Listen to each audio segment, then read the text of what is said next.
Okay, so you want to know how to fix low memory on Adobe After Effects or Adobe Premiere, etc. Well, I have the solution. This works in all the Adobe programs, so it's very simple. This problem happens when the RAM memory is low, when you are not assigning enough memory to the program. So to fix this, you have to go to Edit, then you have to go to Preferences, go to General, and once the screen appears, you have to go to memory.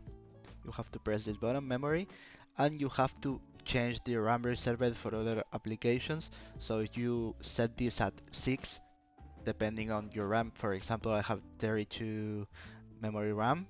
So if I assign 6 to other application, then I will have available 26 RAM to Adobe After Effects, Premiere, Photoshop, etc.